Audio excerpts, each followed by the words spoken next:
Barrister Salman अकरम राजा ने media से गुफ्तगू करते हुए कहा कि ये जो पाकिस्तान तहरीक इंसाफ की 9 मई के नाम पर गिरफ्तारियां थीं और फिर उसके बाद 9 मई के नाम पे जो सारा कुछ किया गया, ये सिर्फ़ और सिर्फ पॉलिटिकल इंजीनियरिंग के लिए था। उन्होंने कहा कि हम अपने केसेस हर प्लेटफॉर्म पे फ़ाइट कर रहे हैं, करते रहे हैं और करते रहेंगे। पाकिस्तान तहरीक इंसाफ एक मुहिब वतन जमात है और हमारा किसी भी ऐसी एक्टिविटी से कतन कोई ताल्लुक़ नहीं है जो कि पाकिस्तान की सालमियत के लिए ख़तरा हो। उमर अयूब साहब भी इस मौका पर उनके साथ मौजूद थे। नाज़रीन, जो बुशरा बीबी के साबिक शोहर हैं खावर मानेका साहब, वो 4 पेशियों पे पेश नहीं हुए इद्दत निकाह वाले केस पे। उसको लेकर आज जो जज थे हाई कोर्ट के, उन्होंने कहा कि अगर वो आज पेश नहीं होंगे तो मैं ये केस ख़त्म कर दूंगा। यानी कि ये एक बड़ी डेवलपमेंट है आज के दिन की। ये मैंने आपको हर प्रोग्राम में हमने ये आपको बताया है कि ये जितने भी इमरान खान के ऊपर चारों केसेस हैं, ये चारों के चारों हवा में खड़े हैं और एक एक करके ये आहिस्ता आहिस्ता ये सारे ख़त्म होते जाएंगे। और वो जो इस्लामाबाद के हाई कोर्ट के जजेस का लेटर था चीफ जस्टिस साहब को, ये इसका पेश खैमा था। ये इनिशिएट किया गया था, ये ख़बर दी गई थी कि हम लोग अब मेरिट पे फैसले करेंगे। वो लेटर वाला मैटर ज़ाहिर सी बात इसलिए हो गया कि जजेस ने ये भी बता दिया कि हम पे कौन कौन सा प्रेशर है। उस प्रेशर को उन्होंने न्यूट्रलाइज कर दिया है और अब मेरा ख्याल है कि ज़ाहिर सी बात है वो जो ताकतवर हल्के हैं वो भी थोड़ा पीछे हटना शुरू हो गए हैं। सीनियर सहाफ़ी सुहेल बड़ाई साहब ने इमरान खान साहब के बारे में कहा कि इमरान खान साहब को चाहिए कि वो थोड़ी सी लचक दिखाएं। अगर लचक नहीं दिखाएंगे तो फिर उनका इक़्तिदार में आना ये मुश्किल है। अब सुहेल बड़ाई साहब की इस बात से मैं तो इत्तफाक नहीं करता, क्योंकि अगर इमरान खान साहब ने हल्की सी भी लचक दिखाई होती तो आज पॉपुलैरिटी के जिस स्टेटस पे, जिस पॉइंट पे इमरान खान साहब खड़े हैं, वहाँ पे तो वो कभी भी ना पहुँच सकते।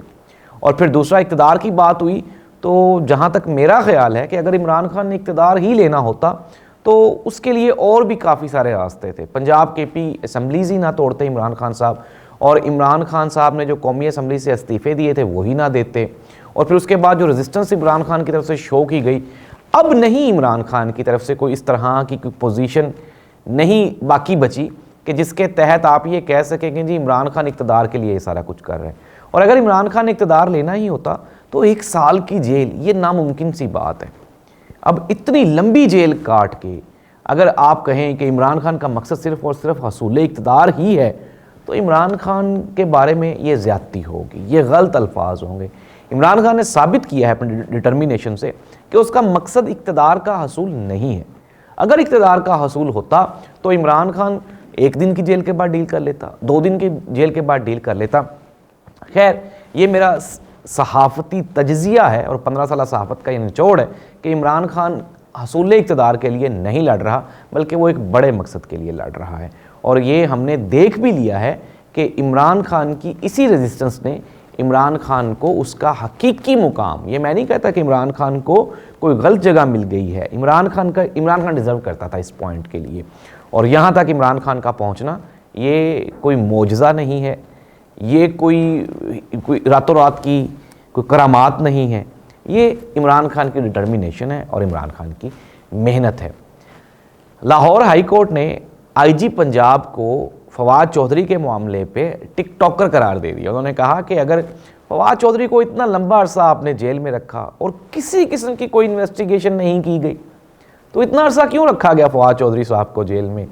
तो हाई कोर्ट ने यह भी कहा कि हम आपकी टिकटॉक्स और टिकटॉक पे आपको देखना हमारे लिए कोई कानून नहीं है, कोई आइन नहीं है। मतीउल्लाह जान, वो भी एक सीनियर सहाफ़ी हैं, उन्होंने भी IG पंजाब को टिकटॉकर करार दे दिया। उन्होंने कहा जी कि मैं IG पंजाब को टिकटॉकर के अलावा कुछ समझता ही नहीं।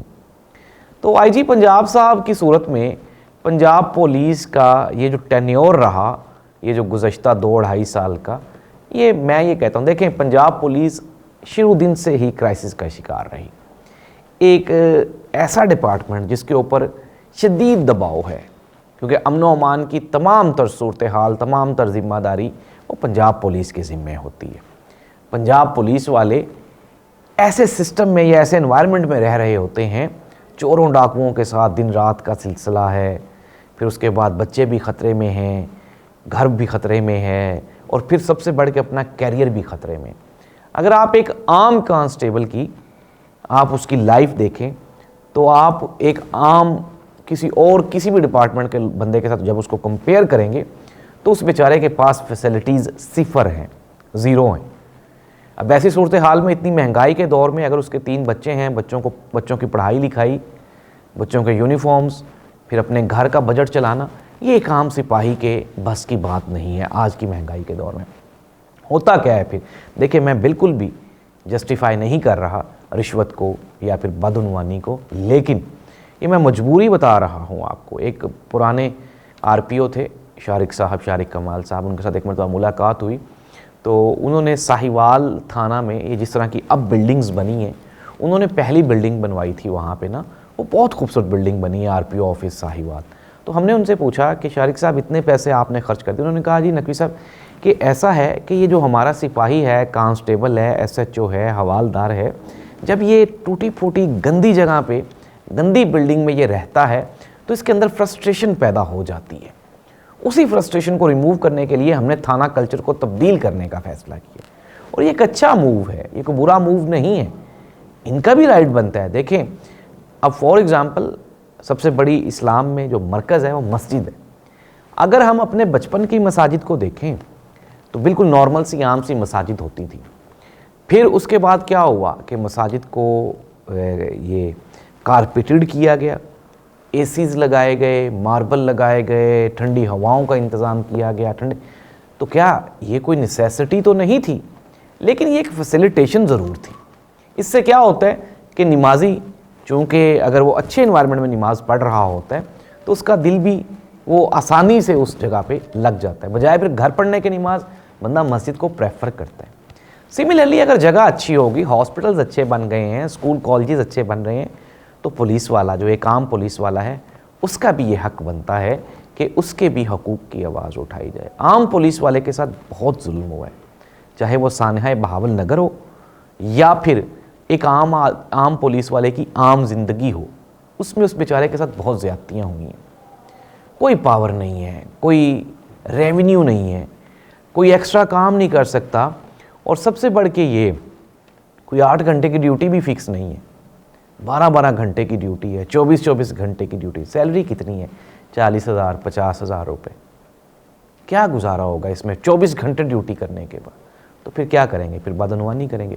ये जो मौजूदा हमारे आईजी पंजाब साहब हैं, मैंने पहले दिन से इनके बारे में मेरा यही एनालिसिस है कि इन्होंने उस लेवल पे आम पुलिस वाले के साथ इन्होंने अच्छा नहीं किया है। इन्होंने अपने आप को फ़ायदा पहुंचाने के लिए बहुत काम किए हैं, और सबसे बढ़ के इन्होंने जो काम किया, ये डिजिटल मीडिया पे, सोशल मीडिया पे फुल ये एक्टिव रहे हैं उस्मान साहब ना, लेकिन उसका फ़ायदा कोई नहीं हुआ। फिर हमने देख भी लिया बहावल नगर में जो पुलिस के साथ हुआ। अब एक जो सख्त रवैया है पुलिस वालों के बारे में, वो पीटीआई वालों की तरफ से ये शिकवा किया जाता है जी कि 9 मई के वाक़यात के बाद पंजाब पुलिस ने बहुत ज़्यादतियाँ की, लेकिन वो ज़्यादतियाँ कोई आम कांस्टेबल ने, एसएचओ ने, थानेदार ने या हवालदार ने तो नहीं की। उसके पीछे भी ये आईजी साहब थे, और इन आईजी साहब के ऊपर जिनका प्रेशर था वो लोग इस चीज़ के ज़िम्मेदार हैं, आम पुलिस वाला नहीं। तो ये मेरी आपसे रिक्वेस्ट है खुदारा कि आप आम सिपाही से, आम पुलिस वाले से नफ़रत ना करें, उसका साथ दें, उसकी मदद करें। कहीं पे अगर कुछ गलती भी हो जाती है, हम अगर डॉक्टर्स या वकील या उस्ताद के आगे से नहीं बोलते हैं तो इनके साथ भी इस तरह से नहीं किया जाना चाहिए। उस्मान अनवर साहब चंद दिन के मेहमान हैं, चले जाएंगे, लेकिन उन्होंने जो नुकसान किया पंजाब पुलिस का, वो कभी भी वापस नहीं आ सकता। पाकिस्तान में सियासी हालात तेज़ी से बदल रहे हैं। इमरान खान का साइफ़र केस, इद्दत निकाह वाला केस, फिर तोशा खाना वाला वैसे ही ख़त्म हो गया, तो इस तरह से वो एक रह जाएगा अलकादर ट्रस्ट वाला। तो इमरान खान की रिहाई बहुत करीब है, अब चीज़ें तय हो रही हैं। मियां मोहम्मद नवाज शरीफ साहब के बारे में हमने खबर दी थी कि वो हाउस अरेस्ट है, और वो खबर वाकई दुरुस्त साबित हुई है। मियां मोहम्मद नवाज शरीफ साहब का जो लंदन प्लान में जो रोल था उसको मिनिमाइज़ कर दिया गया है, और मियां नवाज शरीफ साहब ने ये शिकवा किया है कि चूँकि सारे प्लान का मरकज़ी किरदार तो मैं था, लेकिन मेरे साथ इन्होंने ज़्यादती की है। और इसी गिले शिकवे को मद्देनज़र रखते हुए मियां नवाज शरीफ साहब मरी वाले घर में चले गए हैं और वहाँ पे ना ही तो वो किसी सियासी रहनुमा से मुलाकात कर रहे हैं और ना ही वो मीडिया से गुफ्तगू कर रहे हैं, बल्कि वो फैमिली वालों से, अपने घर वालों से और अपनी पार्टी वालों से वो शदीद नाराज़ हैं। ये बिल्कुल कन्फर्म खबर है। तो मियां मोहम्मद नवाज शरीफ साहब की नाराज़गी बनती थी। मैंने तो आपको जब मियां साहब आए थे तभी बता दिया था कि मियां साहब कहेंगे कि जी मुझे क्यों बुलाया। अब मियां साहब, ज़ाहिर सी बात है, अब मियां साहब बाजवा साहब के साथ लड़के यहाँ से हुकूमत ख़त्म हुई चले गए, फिर डील करके आए। मुशर्रफ साहब के साथ भी ऐसे हुआ था, लड़के गए डील करके आए। तो मियां साहब इस तरह से कोई सियासी ये कोई पुख्तगी कोई है नहीं। अगर आपने वाकई इमरान खान बनने की ठान ली है तो पहले आप अपने पिछले किए हुए गुनाहों पे माफ़ी मांग लें कौम से और उनसे प्रॉमिस करें कि जी मैं हक़ के साथ खड़ा रहूँगा और बातिल का कभी भी साथ नहीं दूंगा। अल्लाह इस मुल्क की सियासत का, इस अवाम का हामी और नासिर हो। और ख़बरें तो और भी बहुत हैं लेकिन टाइम कम है। इंशाल्लाह अगले प्रोग्राम में दोबारा मुलाकात होगी। अल्लाह हाफ़िज़।